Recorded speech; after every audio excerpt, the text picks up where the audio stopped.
He was born in Brooklyn to a family of misbegotten souls. As a teen, he was drawn to the gangster life. Started out small time. Brooklyn Rippers, the 40 Thieves Juniors, and he grew to accept that he would know no other life than this. He took life by the horns and became one of the notorious 5 Points gang members. That's where it all began. He started out his life as a bartender and bouncer at the Harvard Inn. He got himself this nickname that would stick. When he told the girl, "You got a nice ass, honey," and I mean that as a compliment. My brother didn't like that very much, because he got up and scarred his face. He was forced to apologize, and then he was groomed to be the man he was destined to become. He continued to work for Frankie Vale until being sent to Chicago in fear of becoming a target for some deaths he supposedly caused. He then went to work for Johnny Torrio, where he ran the Four Deuces bar. There he was in charge of liquor and whores.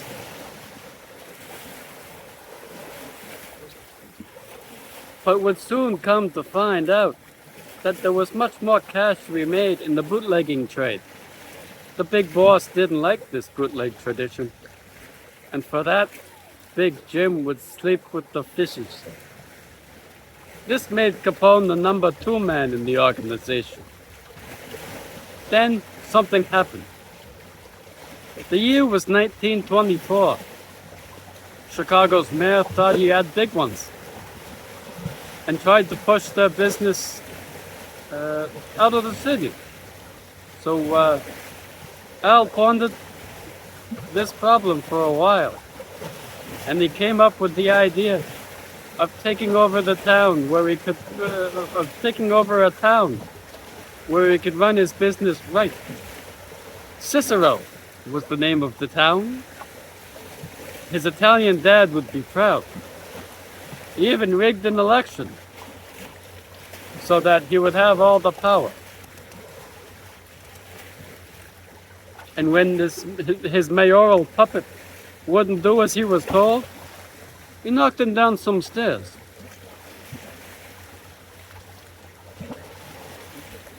Of course they were in front of City Hall. What do you think they would be?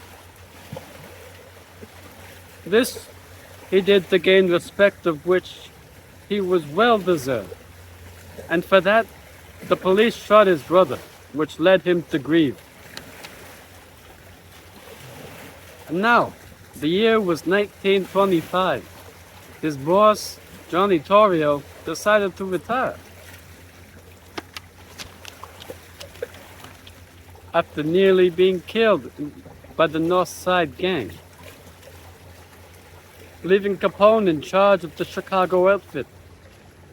After all, they were turning a profit of $10 million a year for doing all sorts of illegal stuff, which should not be named for reasons of self-incrimination.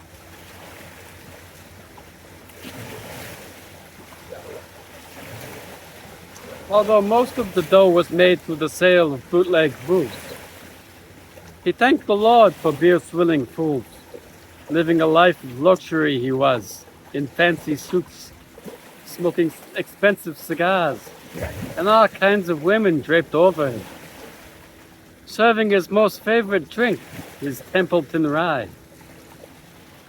Though all of his wealth and power did not come cheaply, he was forced to take precautions to protect his own life. So they armored his Cadillac with bulletproof glass and hired him more thugs to protect his pampered ass.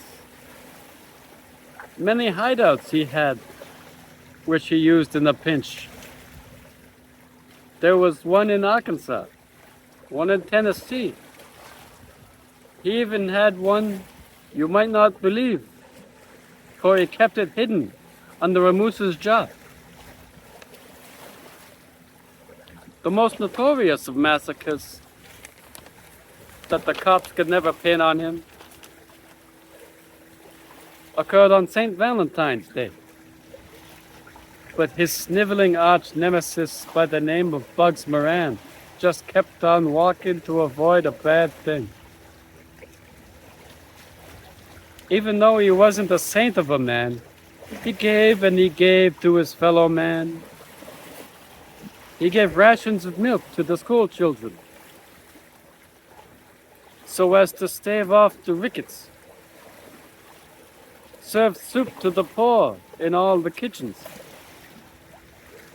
And even though Mr. Capone may have killed many people, he never did them actually himself, but he always sent their families an abundance of flowers to show he was truly sorry for their loss.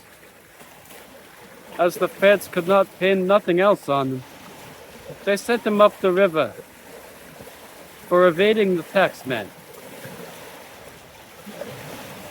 They didn't know who they were dealing with.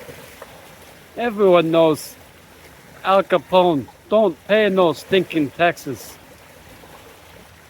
He did his time there in Alcatraz, because no other prison could hold him. After a while, he even tried behaving himself, hoping they might let him out early. The years passed on, as often they did, and he started going crazy.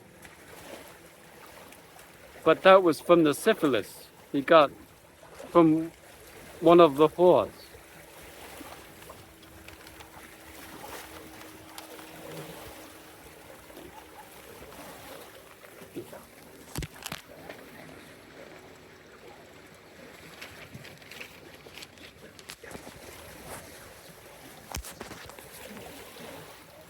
They finally let him out to die peacefully in his home in Palm Beach from the terrible effects of that horrible disease. So that is, in a nutshell, the story of Al Capone. He was not good, nor was he bad. Don't judge him too harshly, for he meant no actual harm. He was simply doing what had to be done at the time.